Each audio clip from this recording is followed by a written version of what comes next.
예수님은 가야바 대제사장의 뜰에서 재판을 받으십니다.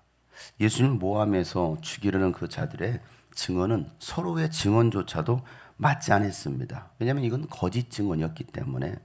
그래서 예수님을 사형시킬 만한 아무런 근거도 찾지 못했습니다. 그들의 이 거짓 증언에 예수님은 아무런 답변도 하지 않으십니다. 입틀막을 하시는 것이죠. 대제사장은 아무 말 없으신 그 예수님을 보면서 오히려 이상하게 생각하는 겁니다. 왜냐하면 일반 사람 같다고 하면 나는 억울하다, 나는 그렇지 않다라고 뭔가 변명이라도 하고 제발 살려달라, 나를 풀어달라라고 무슨 말이라도 했을 텐데 예수님은 그러지 않는 거예요. 그런 모습에 이상하니까 도대체 왜 당신은 아무런 말이 없느냐라고 묻습니다. 그래도 예수님은 답변 안 하셔. 그래도 말씀은 안 하십니다. 그러자 대제사장이 이번에는 그대는 찬양을 받으실 분의 아들 그리스도요? 라고 묻습니다. 찬양을 받으실 분, 그분은 바로 하나님이십니다. 다시 말해서 당신은 하나님의 아들 그리스도요? 라는 그 질문에 예수님은 답변하셔요. 그 전까지는 자신을 모함하고 자신을 죽이려고 어떤 혐의점을 찾으려고 거짓 증언으로 말했던 그 말에 대해서는 아무런 답변도 안 하시더니 당신은 하나님의 아들 그리스도요? 라는 말에 예수님은 답변하셔요. 내가 바로 그이요. 당신이 말한 대로 내가 바로 하나님의 아들 그리스도요. 라고 말을 합니다. 이상하죠? 하나님 자신을 소개할 때 쓰셨던 표현, 내가 바로 하나님의 아들 그리스도다. 나는 무엇이다. 에고 에임이라는 이 표현. 그 말을 들었던 대제사장들과 이 사람들이 예수님을 정죄합니다. 그리고 이제는 예수님을 혐의를 입혀서 침을 뱉고 주먹으로 때리고 하인들은 손바닥으로 예수님의 뺨을 치기 시작하는 거예요. 누구를요? 하나님의 아들 그리스도를. 예수님이 자신을 그리스도라고 하나님의 아들이라고 말씀하지 않았다고 한다면 일어나지 않았을 일이었습니다. 그런데 예수님은 변명하지 않고 그리스도라고 선언하신 거예요. 왜? 매를 맞고 조롱당하고 죽기 위해서 예수님께서 이 땅에 오셨기 때문에, 바로 그 시간이 되었기 때문에 예수님은 부인하지 않고 내가 바로 하나님의 아들 그리스도요라고 답변하시더라는 거예요. 예수님은요, 살기 위해서 자신을 부인하지 않았습니다. 죽기 위해서 그리스도라고 시인하시는 거예요. 그래야만 저와 여러분의 죄를 구원하실 수 있기 때문에, 저와 여러분이 구원받을 수 있기 때문에, 이것이 하나님의 사람 예수 그리스도의 변화없는 영원한 사랑이라는 사실이죠. 하나님의 변화없는 사랑. 죽기 위하여 그리스도임을 시인하셨던 예수님과는요, 완전히 정반대, 대조적인, 살기 위하여 부인하는 베드로의 모습이 오늘 읽었던 이 말씀인 거예요. 예수님은 자신을 죽기 위하여 내가 바로 그리스도라고 말했지만, 수제자였던 베드로는 살기 위하여 부인하는 장면, 오늘 읽은 이 말씀이에요.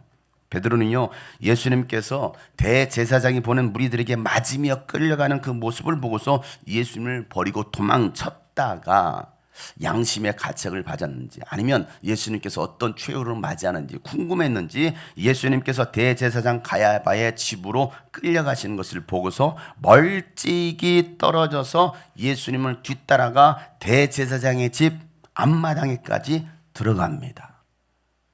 제가 경찰에게 포박되고 매를 맞으며 끌려가는 그 모습을 우리 김준성 형제가 멀찍이 떨어져서 가는 거예요. 그리고 경찰서 주차장까지 들어갔어요. 멀찍이 떨어져 보는 거예요. 드디어 우리 목사님이 어떻게 되나. 오늘 읽은 이 54절 말씀이 바로 그 말씀입니다. 54절 읽어보세요. 시작. 김준성은 멀찍이 떨어져서 예수를 뒤따라 대제사장의 집 안에, 그는 하인들과 함께 앉아 불을 쬐고 있었다. 이 앞자리에 앉아서 불을 쬐고 있는 거예요. 지금 이런 베드로가 뭐라고 말했습니까? 다 걸려 넘어져 나는 절대 넘어지지 않을 것입니다 라고 했던 이 고백, 그렇게 호언장담했던 베드로였지만 그런 일이 현실이 되고 나니까 예수님을 버리고 달아나고 멀찍이 떨어져서 거리 두기를 하더라는 것입니다. 그게 진짜 현실로 내 앞에 올 줄 몰랐던 거예요. 진짜 나에게 그런 고난이 찾아올 줄 몰랐던 것입니다. 여러분 그러지 않습니까? 나에게 고난이 찾아온다. 나에게 이런 위기가 찾아온다. 나에게 욥과 같은 그런 상황이 펼쳐진다. 그런 상황이 펼쳐지기 전에는요, 나는 절대 주님 떠나지 않을 거예요. 나는 주님만을 사랑할 거예요. 라고 고백했지만 정작 그런 현실이 되고 나니까 도망가더라는 거예요. 멀찍이 떨어지다라는 것입니다.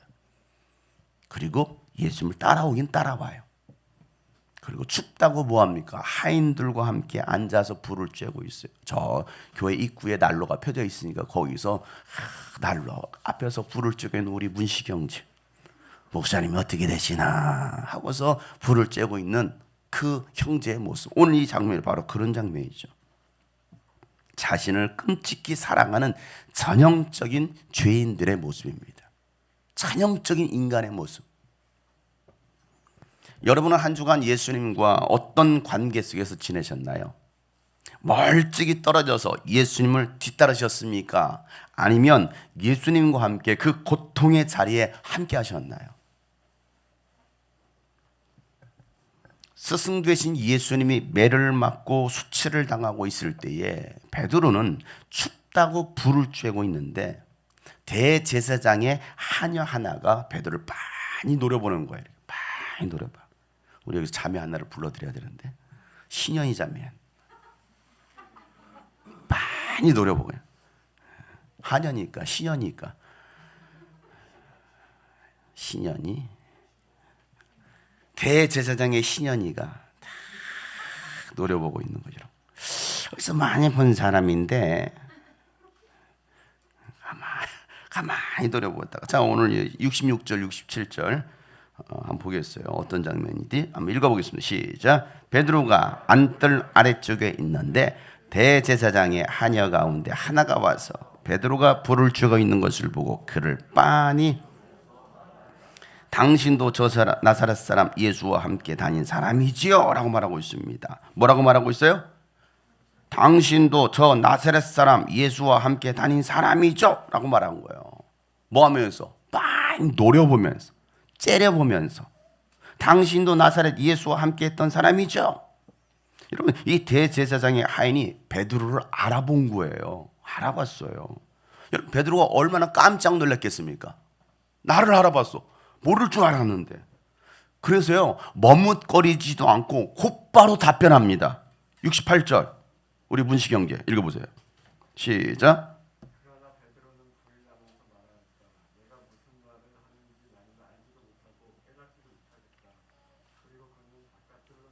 예, 저렇게 시침뚝대는 거예요. 제가 무슨 말하면 제가 안 그랬는데요? 모르겠는데 얼마나 시침을 잘 떼는지 몰라요. 시침이 정말 잘 떼요. 여러분 하인이 대제사장에게 예수의 제자가 여기 있다라고 이를까 봐 베드로는요 부인하면서 내가 무슨 말을 하는지 나는 도무지 알아듣지 못하겠다 하면서 거짓말까지 하고 어디로 나갑니까? 안뜰에서 바깥들로 나갑니다. 여기 앉아있다가 저 밖으로 나가는 거예요. 바깥들로 나갑니다. 여러분 신앙생활 하다가 위기의 상황과 이 환경 앞에 믿음이 흔들리면요 안뜰에 있다가 바깥들로 나가더라는 거예요. 교회 공동체 안에 머물러 있다가 교회 공동체 밖으로 나갑니다. 예배와 점점 멀어집니다. 기도 생활과 점점 멀어집니다. 하나님보다도 상황을 더 두려워하는 것이죠. 사람을 더 두려워하는 것입니다. 죽음을 더 두려워하는 거예요. 그리고 위기를 모면하기 위해서 뭐 하고 있어요? 거짓말까지 합니다. 자기 합리화, 정당화. 적당히 타협해서라도 세상에서 살아남으려는 사단적인 이 간산 계략을 누가 하고 있습니까? 수제자 베드로가 하고 있습니다. 어둠의 영에 사로잡혀 있다는 것을 자신도 모르고 깨닫지도 못하고 있는 이 베드로의 모습. 오늘 우리도 얼마든지 그럴 수 있는 이런 상황이 된다는 것이죠. 베드로가 아주 강하게 부인하니까 그 하녀는요 베드로를 보고 이제는 또 사람들에게 이 사람은 예수와 한패입니다 라고 또 말을 하는 거예요. 예수와 한패래요. 참 어리석고 또 악하고 이 집요한 이 신현이 하인 얼마나 집요합니까? 다 죽여버릴 거야 뭐 이러면서 다 박살내버릴 거야 하면서 너 보니까 너 예수의 한편에 하고 있는.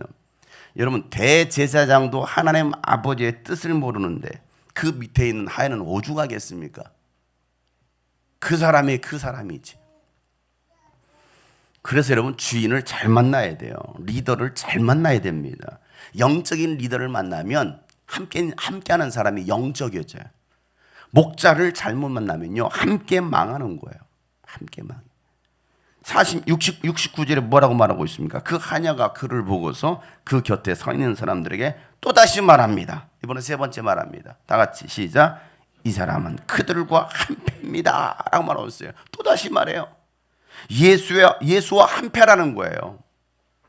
예수님이 악한 일을 하며 사신 분도 아닌데 예수님과 제자들을 마치 깡패 취급하면서 한패라는 거예요. 한패거리래. 한패거리. 예수의 조직원이 맞다라는 것이죠.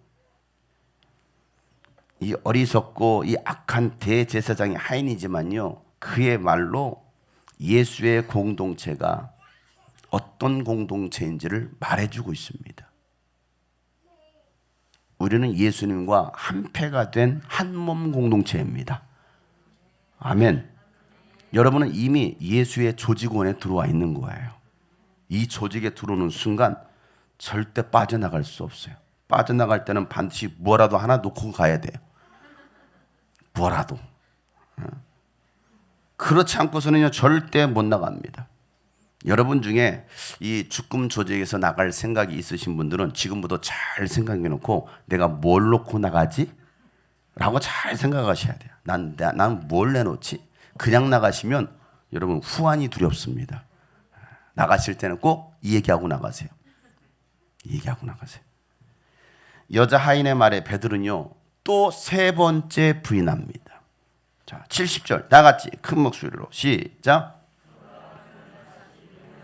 조금 뒤에 곁에 서 있는 사람들이 다시 베드로에게 말해 당신이 갈릴리 사람이니까 틀림없이 그들과 한패일 거요. 이 여자 하인의 말에 안뜰에서 바깥들에 있던 많은 사람들이 이 베드로를 주시했었을 거예요. 안뜰과 바깥들에 있던 사람들이 베드로를 같이 주시하는 거죠. 이 사람이 예수 한패입니다 막 했던 말. 이 베드로인지 아닌지 긴감인지 헷갈리지 않았겠습니까? 제자들이 다 도망갔는데 베드로만 그곳에 와서 신문 과정을 다 지켜봤기 때문에 이 사람이 진짜 제자인지 아닌지 사람들도 가만히 유심히 쳐다보고 있는 거예요. 유심히 쳐다보고 있는 거예요. 유심히 쳐다보고 있습니다. 여러분 세상 사람들이요 지금 교회를 주시하고 있습니다. 여러분들을 주시하고 있습니다. 예수 믿는 사람들을 주시하고 있어요. 뭐 오늘같이 이 코로나 확진자 10만 명이 넘었는데도 여전히 예배당에 가서 예배하고 있는 여러분들을 노려보면서 주시하고 있다고요. 그냥 좋은 눈길로 절대 보지 않습니다. 이런 시국에 교회를 간다고? 지금이 어떤 시국인데 교회를 가? 10만 명이 넘었는데 하면서 여러분과 교회를 주시하고 있어요. 주말만 되면 절대 종교활동 하지 마세요. 교회 가지 마세요. 월요일에 출근하면 어제 어디 갔다 왔어요? 교회 갔다 왔어요? 이거부터 물어봅니다. 어제 절강 갔다 왔어요? 이건 안 물어봐요. 어제 성당 갔다 이것도 안 물어봐요. 어제 점체로 갔다 왔어요? 이거 안 물어봐요. 어제 교회 갔다 왔어요? 왜 이건 물어볼까요? 왜? 이것만이 진리니까. 교회만이 진리니까. 그들은 진리를 싫어하는 거예요. 다른 건 진리가 아니야. 다 거짓입니다.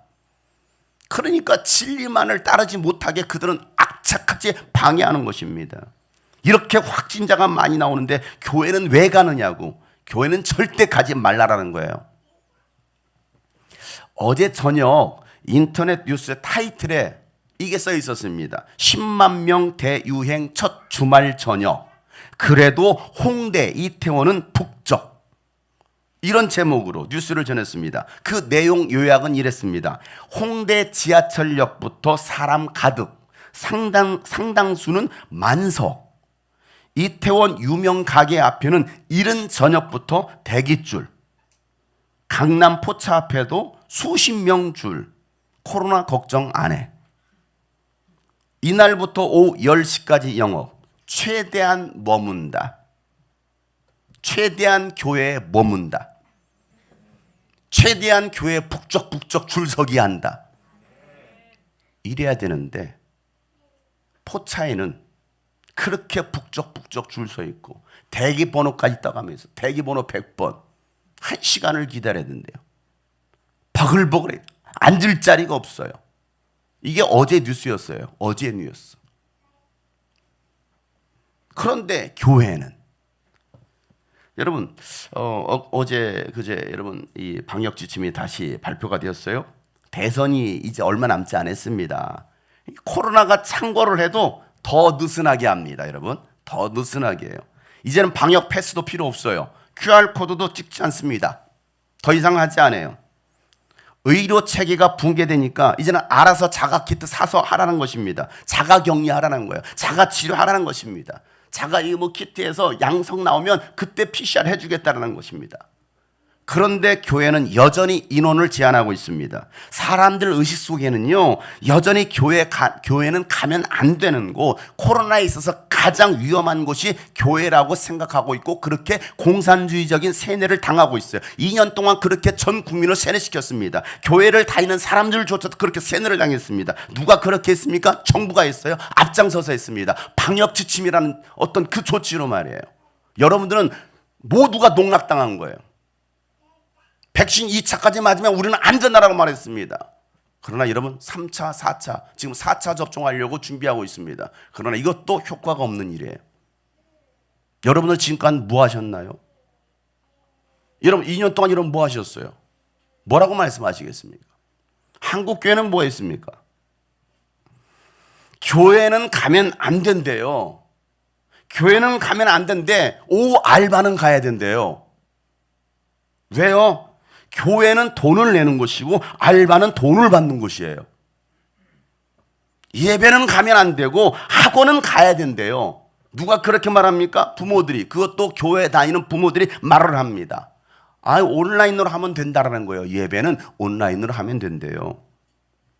지난 2년 동안 온라인 이 수업 체제로 학교 수업이 진행되면서요, 학생들의 이 학력 격차가 엄청나게 벌어졌다는 조사 결과가 나왔습니다. 상위권 학생들은요 크게 타격을 받지 않아요. 왜? 그들은 과외도하고 다 하거든요. 그런데 이 중하위권 학생들의 실력은요 완전히 밑바닥을 치고 있습니다. 완전히 격차가 벌어졌습니다. 왜? 가난하니까, 돈이 없으니까 고액 과외 시킬 수 없어요. 더 학원 보낼 수 없습니다.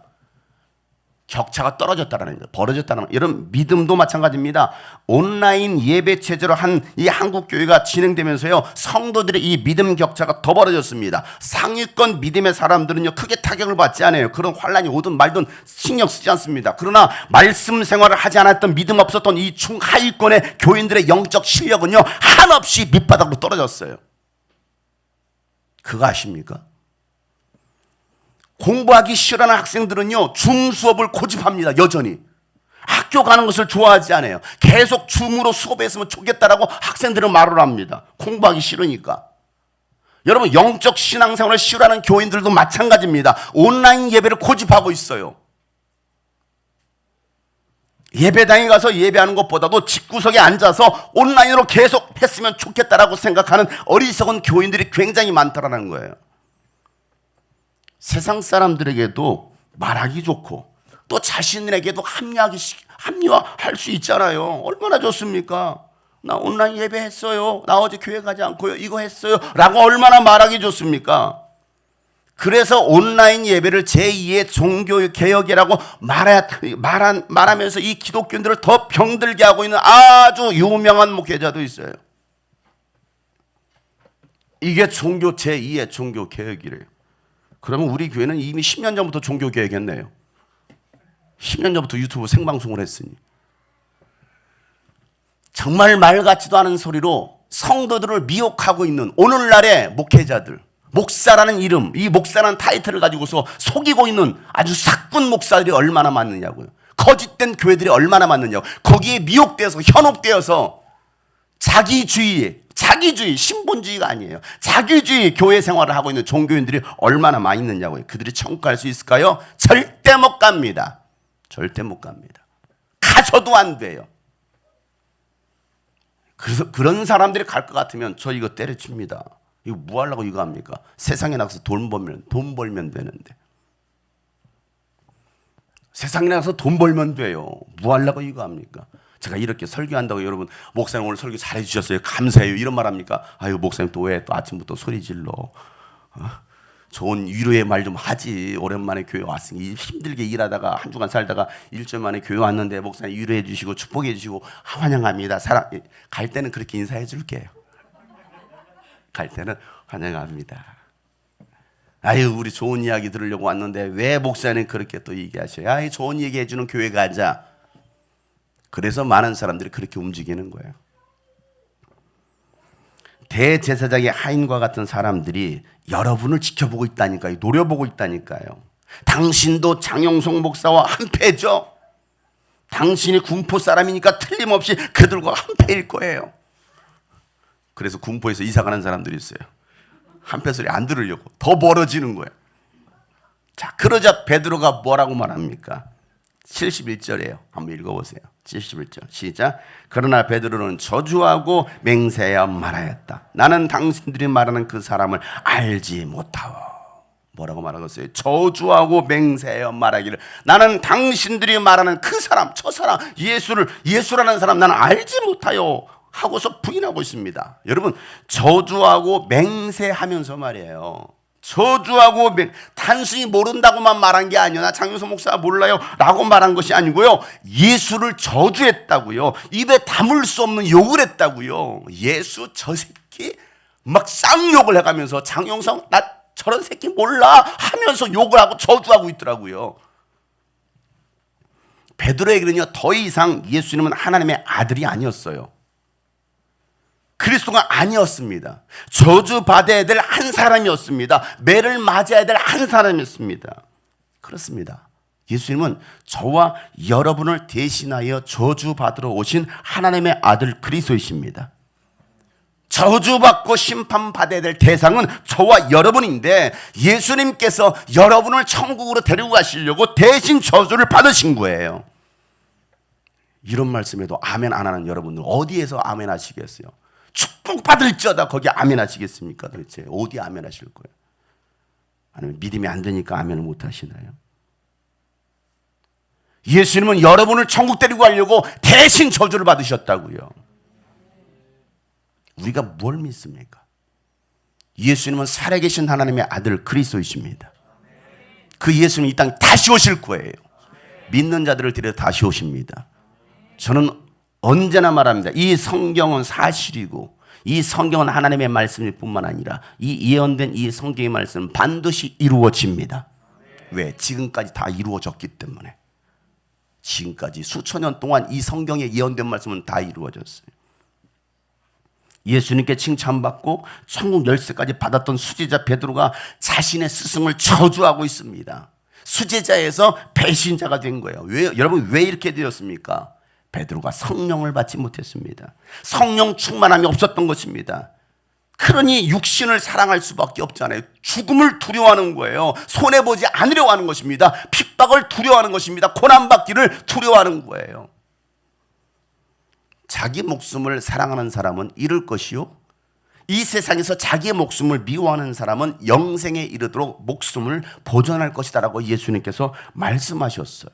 자, 요한복음 12장 25절 말씀 한번 읽어보세요. 이렇게 말씀 다 같이 한번 시작.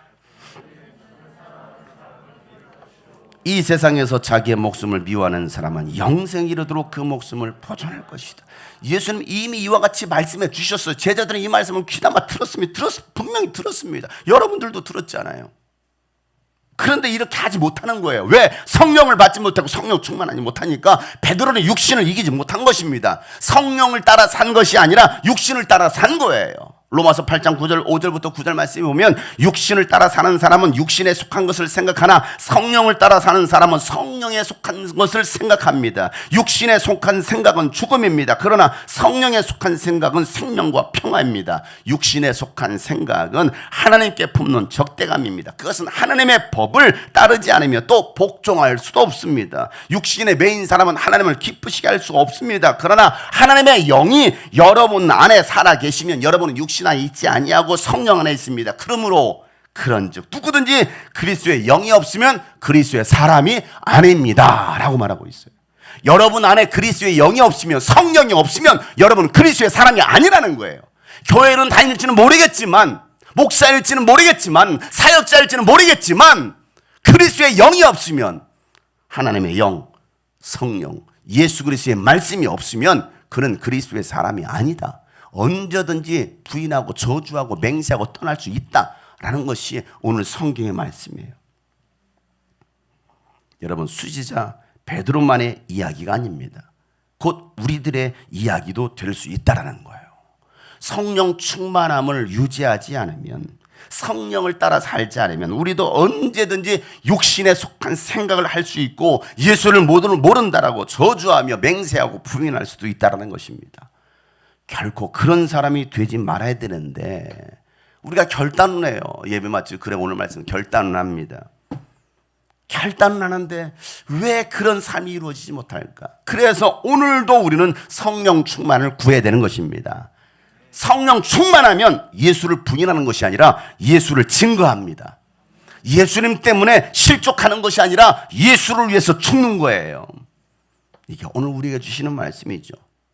수제자 베드로가 3번씩 예수를 모른다라고 하니까 닭이 꼬꼬대 꼬끼요 뭐죠? 어떻게 해요? 그거 먹을 거 달라고 할 때 꼬꼬꼬꼬 이거 하는 것이고요. 어떻게 오죠?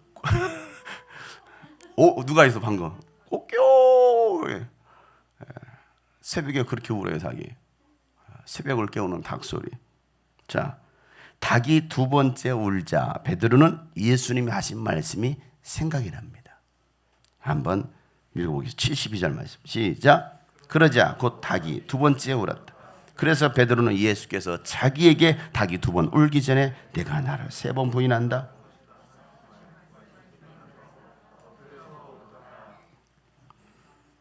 여러분, 이 닭 울음소리는요 사인이었어요. 닭이 한 번 울었을 때 정신 차렸어야 되는데 베드로는 닭 울음소리도 듣지 못합니다. 오늘 여기 말씀에 보면요 68절 여러분 성경을 한번 보세요. 여기는 지금 자막이 없는 건데 68절 보면 부인하고 나서 그리고 그는 바깥들로 나갔다라고 되어 있죠. 바깥들로 나가 있다. 여러분 성경에 그리고 바깥들 하면서 혹시 뭐가 써 있나요? 써 있죠. 다른 고대 사본에는 문간으로 나갔다. 그때 닭이 울었다. 이렇게 말합니다. 첫 번째 닭이 울었다라는 거예요. 첫 번째 닭. 어떤 사본에는. 자, 그리고 나서 그가 3번 다 부인하고 나니까 뭐 하고 있어요? 2번째 닭이 울더라는 거예요. 자, 분명히 첫 번째 닭이 울었어요. 그죠? 꼬꼬꼬꼬꼬 울었어. 첫 번째 닭이 울었을 때 그는 정신을 못 차리고 있습니다. 못 듣고 있습니다. 닭이 첫 번째 울었을 때 정신을 차렸어야 되는데 베드로는 이 닭 울음소리도 듣지 못하고 지나갑니다. 하나님은요 여러분에게 사인을 보여주시고 들려주시는데 그때 빨리 깨닫고 돌이키면 되는데 깨닫지 못하고 있는 거예요. 야, 정신 차려 하고서 닭이 울고 있다고요. 여러분에게 들려주고 있다고요. 그런데 정신을 못 차립니다. 멈추라는 빨간 신호등이 보일 때 멈춰야 되는데 무단 횡단하다가 사고 나는 거예요. 황색 신호등이 켜지면 위험하다라는 신호인데 급하게 지나가겠다고 사고 나는 것입니다. 이곳은 일방통행입니다. 원웨이, 한 길밖에 없습니다. 경고하고 있는데 역주행하고 있는 사람들, 가지 말아야 될 곳으로 가고 있는 사람들, 사인을 무시하고 자기가 원하는 대로 살아가는 사람들, 그러다가 사고 나는 거예요. 그러다가 죽는 거예요. 왜 듣지 못하느냐? 왜 깨닫지 못하느냐? 하나님은 오늘도 우리에게 사인을 보내주고 계십니다. 성경을 통해서 사인해 주시고 또 꿈과 환상을 통해서 보여주시고 강단에서 오늘 선포되는 이 말씀을 통해서 여러분에게 사인을 보내주고 계십니다. 이 경고의 나팔을 무시하는 사람은요 결국 망하겠지만 나팔소리를 듣고 준비하는 사람은 승리하는 겁니다. 오늘도 여러분들이 이 음성을 들을 수 있었으면 좋겠어요. 주님의 이 사인의 메시지. 베드로는 2번째 닭소리를 듣고서도 듣고 나니까 이 말씀이 생각나서 엎드려서 옵니다. 자신의 어리석음을 애통하는 것이죠. 배신자가 되었다는 것에 후회하는 것입니다. 내가 수제자였는데 배신자가 되다니. 왜 진작 깨닫지 못했을까? 왜 그때는 깨닫지 못했을까? 그때 정신 차렸으면 이런 상황들이 펼쳐지지 않을 텐데. 닭이 한 번 울었을 때, 나에게 사인을 보내주셨을 때 정신 차렸으면 나에게 이런 고통이 찾아오지 않았을 텐데, 내가 왜 그때는 정신 차리지 못했을까? 그때는 모르죠. 부모님들이 맨날 애들이 야 이놈아 이렇게 해야 된다 할 때는 그때는 듣기 싫어 잔소리처럼 여깁니다. 그러나 세월이 지나고 나니까 10년, 20년, 30년 지나고 나니까 그때 부모님의 말씀이 떠오르는 거예요. 야, 부모님 말씀이 옳았구나. 왜? 여러분 부모님은 여러분 세대보다 먼저 사셨기 때문에 안다 이 말이에요. 그러니 그 말을 해주어도, 지혜의 말을 해주어도 그걸 잔소리로 여기고 있는 아주 어리석은 자녀들 말이에요. 듣기 싫어하는 거예요. 듣기 싫어하는 거예요. 따라서 합시다. 정신 차리자. 더 늦기 전에 정신 차리자. 더 맞기 전에 정신 차리자. 죽기 전에 정신 차리자. 살아있을 때 여러분 구원받을 수 있는 기회예요. 인간은 죽으면 더 이상 회개할 기회가 없습니다. 천주교처럼 뭐 영국에 가가지고 조상들이 자녀들이 제사 지내주면 천국으로 올라간다, 한 단계 한 단계 올라간다, 착각하지 마세요. 그런 거 없습니다. 죽으면 지옥이요, 예수 믿으면 천국이에요. 죽은 다음에 뭔가를 바꿀 수 있는 게 아니에요. 제사 지내준다고 바꿔지는 게 아니에요. 살아있을 때 예수를 믿으시길 바랍니다. 지난주 목요일부터 인천 보험교회 청소년 수련회를 3일간 인도하고 왔습니다. 코로나 2년 동안 집회를 하지 않았어요. 그게 어떤 집회도 안 했습니다. 교회를 갔더니 드럼도 2년 동안 한 번도 쳐본 적이 없어요. 한 번도. 찬양단도 있었다가 2년 동안 사라졌습니다. 그냥 줌과 이렇게 유튜브와 밴드로 의존했다는 것입니다. 그래서 많은 성도들이 떠나가고 또 영적으로 눌려 있었습니다. 더 이상 이렇게 해서는 안 되겠다 싶어가지고 청년부 담당 전도사님이 저에게 전화해서 이 3일간 집회를 해달라고 요청이 왔어요. 근데 저에게 전화한 이분은 지금 한 3, 4년 전, 한 4년 전에 장세호 목사님과 함께 점심 식사로 만났던 분입니다. 그때는 목적이 그거였어요. 장세호 목사님 전화해서 목사님 밥이나 먹죠? 예. 어느 분이 밥 사준대요. 예. 그리고 따라갔어요. 나는 밥 얻어 먹으러 갔어요. 그냥 밥 얻어 먹으러 갔다가 나는 열심히 밥만 먹었죠. 전 낯선 사람하고 말하는 것을 참 힘들어하는 성향이니까 일단 고개 숙이고 밥만 먹는 거죠. 이렇게 밥 먹고 왔어요. 저는 그분들하고 대화한 적도 별로 없어요. 기억도 안 나요. 사실은 잘. 그분이 어떤 분인지. 그냥 본인과 같이 신앙생활 하셨던 분이라는 그런 소개만 했을 뿐이니까. 한 달 전에 모르는 전화가 와서 받았더니 그때 같이 장세호 목사님 밥 먹었는데 혹시 기억나세요? 그래서 예. 네, 기억나죠. 왜? 그냥 밥만 먹었으니까. 기억나죠. 그런데 왜 저에게 전화를 해서 집회를 요청했을까? 이게 궁금했어요. 그냥 밥만 먹었는데 야, 저 사람 식충인가? 그래서 저에게 아이고 밥 잘 드시네 해서 나에게 전화를 했을까? 왜 전화를 했을까? 한참 고민했습니다. 혹시 장세 목사님 이제 이스라엘에서 이제 사역 마치고 한국에 들어와서 지금 담임 목사로 사역하고 있으니까 그분께 집회를 요청했다가 지금 나온제일교회 위임 목사이니까 외부 사역을 못 하거든요. 그래서 내가 외부 사역 못 나가니까 혹시 나를 추천하지 않았을까? 장용성 목사님 데려다가 하시라고 그런 생각을 해봤어요. 집회 갈 때. 그리고 이제 집회를 갔거든요. 청년부 한 15명 참여한다고 했는데 코로나 확진되었다고 못 오고 밀접 접촉자 되었다고 못 오고 알바 가야 된다고 못 오고 별의별 핑계를 다 대면서 이래서 못 오고 저래서 못 오고 제가 그날 갔는데 제가 음향 시스템 점검하느라 저 방송실에 있었거든요. 청년 하나 와가지고 청년부한테 인사하기를 저 갈게요 그러더라고요. 강사가 바로 앉아 있는데 제가 강사인지도 모르는 거죠. 저 갈게요. 아니 그래도 가지 말고 집회 좀 참석하지. 아니요 갈게요 그러더라고. 그러니 그러면 주일날에는 보는 거지. 그도 대답도 안 해. 그러고 가더라고. 분명히 집회 시작 10분 전에 여기 있었거든요. 7시 시작하는데 50분 인사하고 갔어요. 그럼 뭐예요? 집회 참석하기 싫은 거예요. 그냥 가는 거예요. 그러든 말든 우리 dynamis 찬양팀이 열정을 다해 찬양하고 또 저는 뭐 유스병 캠프에서 하듯이 10명이 모이든 100명이 모이든 1000명이 모이든 저는 동일하게 하니까 그냥 말씀 막 목이 터져라 막 선포했습니다. 거기는 대한예수 장로의 고신 측입니다. 고신, 고려신학대학교에서 고신 측이거든요. 이 고신 측은요, 고신, 굉장히 고상하게 신앙생활하는 교단이에요. 그래서 얼마나 경건한지 몰라. 이 고신 측은요, 정말 경건해서요, 아멘 소리도 거의 잘 나오지 않고요, 박수 치는 일도 거의 없고요, 통성기도 방언, 그러면 이단이라고 할지도 몰라요. 이게 고신 측이에요. 굉장히 경직된 경건한 교단입니다. 그래서 7시에 시작해서 나한테 물어보더라고. 승훈행제가 목사님 몇 시에 끝날 것 같아요? 야, 그걸 왜 나한테 묻냐? 성령님께 물어보지. 몇 시에 끝날 것 같아요? 그래서 나는 이제 뭐 대충 생각할 때 몇 시에 끝나겠어? 7시에 시작하면은 뭐 9시?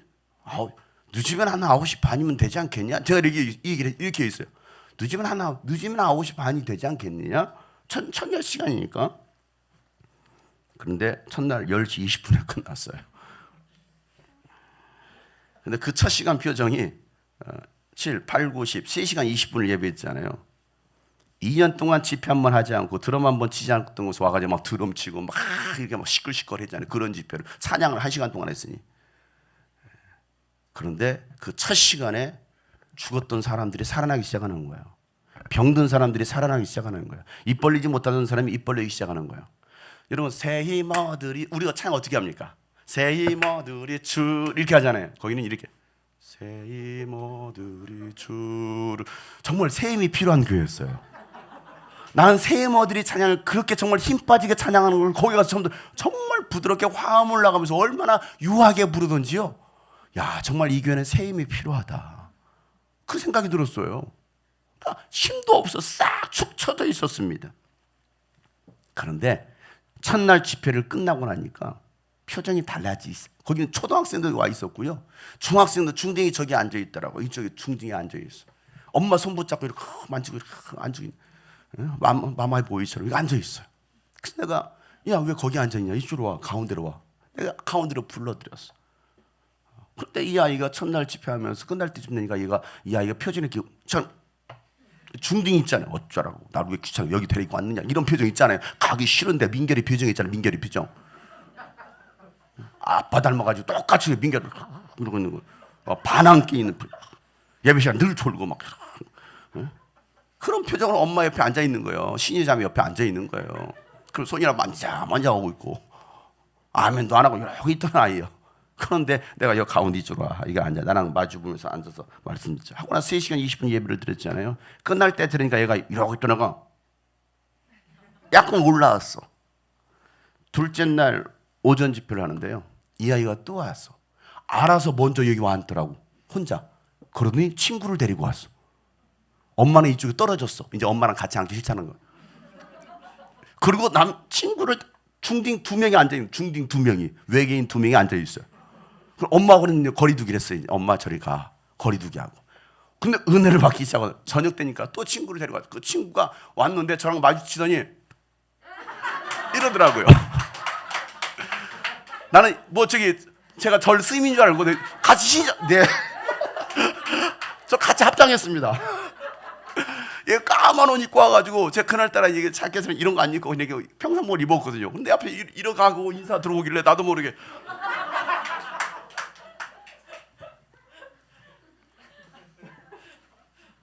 그렇게 시작됐어요, 집회가. 그렇게 7시에 시작되는데 나한테 전화가 왔어. 인도자가, 목사님 3명밖에 안 왔어요. 어떻게 해야 돼요? 7시 예배 찬양이 3명밖에 안 왔대. 그래서 어제도 그랬어. 걱정하지 마. 어제도 한 10분 뒤에 15분 뒤에 시작했어. 아, 그래요? 그때 시작하면 돼 했더니 한 10분 정도 시작하더라고. 그때는 한 10명 왔나 보죠. 시간 되니까. 나중에 계속 들어와. 어제 저녁 집회, 둘째 날 저녁 집회 하는데요, 정말 많은 변화가 일어나는 것을 느낄 수가 있었어요. 일단은 거기 앉았었던 어린아이든 어른들이든 표정이 일단 달라지고요, 반응이 달라지기 시작하더라고요. 그리고 마지막 기도 시간에는요, 강단에 나와서 엎드려 통곡하면서 기도하는 겁니다. 제가 그랬거든요. 여러분 이러다가 다 죽어 그랬거든요. 다 죽어. 캠프 할 수 있는데도 안 하는 교회들, 예배할 수 있는데도 하지 않는 교인들, 교회 나올 수 있으면 나오지 않는 그 교인들 다 죽어. 제가 소리쳤거든요. 그랬더니 앞에 나와서 막 무릎 꿇고 막 통곡하면서 기도하는 사람들, 하나님은 치유해 주시고 회복시켜 주셨습니다. 그 둘째 날 저녁 집회가 7시에 시작했거든요. 7시 정확히 한 10분 시작했나. 그리고 예배가 11시 30분에 끝났어요. 4시간 반 동안. 그 경건한 고상한 신앙을 가지고 있는 고신측 교회에 기적이 일어났어요. 그 목사님도 그 끝까지 참여하시고, 나는 어떤 분이 뒤에 앉아가지고 중년의 여성분이 앉아서 막 은혜를 받으시길래 나는 그분이 뭐 교사인가 청년부 담당 교사인가 했더니 나중에 알고 봤더니 그분이 사모님이었더라고요. 담임 목사님 사모님이셨더라고. 근데 그 사모님도 매 시간마다 참여하면서 목사님 정말 은혜 받았어요. 정말 깨달았어요. 그런 의미인지 몰랐어. 막 필기해가면서 은혜를 받으시더라고. 마지막 파송하는 그 순간까지도. 저랑 밥을 먹었던 그분들. 어제 저를 초청했던 그 전도사님에게 궁금하잖아요. 마지막 점심 식사 끝나고 나서 또 점심밥 먹으면서 그 앉은 자리에서 한 2시간 반 동안 또 집회를 했어요. 밥상 치우지도 않고 거기서 계속 1시에 갔는데 3시 반에 나왔으니까 그럼 몇 시에 나온 거예요 도대체. 제가 궁금해서 나오면서 그게 궁금해서 그런데 어떻게 저를 초청하게 되었어요? 라고 물었어요. 근데 어떻게 저를 초청하게 되었어요? 그랬더니 저를 처음 만나서 식사할 때 장세호 목사님이 저를 뭐라고 소개하느냐면, 이 장영석 목사님은 청소년 청년 사역을 정말 잘하시는 목사님입니다 하면서 본인 자녀들도 해서 해건이도 유스부장 캠프 가가지고 방언받았어요. 내가 그렇게 해도 방언을 못 받던 아이들이 유스비형 캠프 가가지고 장윤성 목사님 만나가지고 방언 받고 하나님을 만났다고 아이들이 변화받았어요 하면서 예수님 제대로 만났다고 자랑하더라는 거예요. 저기 보내면 장영성 목사님 만나면 달라져요 라고 자랑하더라는 거예요. 그리고 그분이 이스라엘에서 나올 때마다 같이 신앙생활 했으니까 전화하는 거예요. 목사님 어디 계십니까? 하면은 예, 저 주님이 꿈꾸시기 위해서 설교하고 있어요. 맨날 전화하면 주님이 꿈꾸신 교회에서 설교하고 있다고. 그러니까 이분은 도대체 주님이 꿈꾸신 교회는 어떤 교회고 장영성 목사님 도대체 어떤 분이길래 그래서 기억해 두었다가 교회가 이런 상황들, 코로나 상황이 되고 아무것도 할 수 없는 이런 상황이 되었을 때에 드디어 지금이야말로 저분을 초청할 때다 하고서 저에게 연락을 했다라는 거예요. 그리고 강력하게 밀어붙였다는 것입니다. 그리고 2주 동안 집회를 위해서 청년들이 금식하면서 릴레이로 기도하고 매일 저녁 모여서 기도로 준비했다는 거예요. 은혜를 사모하고. 그분의 신학 동기 전도사들이 있는데 2박 3일 현장 캠프 한다고 하니까 이 전도사님한테 미쳤냐고. 미쳤어? 지금 코로나 10만 명인데 무슨 교회에서 연합 2박 3일 동안 집회한다고 미친 거 아니야? 라고 말하다라는 거예요. 미쳤다고. 그래서 제가 그랬습니다. 그놈들이 미친놈들이라고. 그 사람들이 미친 사람들이라고. 여러분 사역자들조차도 이런 생각을 가지고 있으니 여러분 한국교회가 어떻게 되겠습니까? 한국교회 성도들이 어떻게 되겠습니까? 미친 사람이 더 미친 저를 불렀으니 여러분 집회가 어떻게 되겠습니까? 미치지 않겠습니까? 사실은 가기 전날 제가 이 허리 통증이 있어가지고 가기 전날 뭐 좀 청소하고 뭐 하느라고 허리를 장시간 이러고 한 2시간 동안 막 쭈그려서 했다가 일어났는데 이 허리가 안 펴지는 거예요. 수요일날도 마찬가지, 수요 예배할 때도 제가 이거 조심조심 했거든요. 이 허리가 안 펴지니까 이게 앉을 수가 없어요. 설교 끝나고 나서 가다가 이거 불 좀 끄려고 스위치 하려다 약간 허리를 숙이는 순간 제가 여기 한 1분 동안 이러고 있었어요. 그대로 멈춰라. 왜?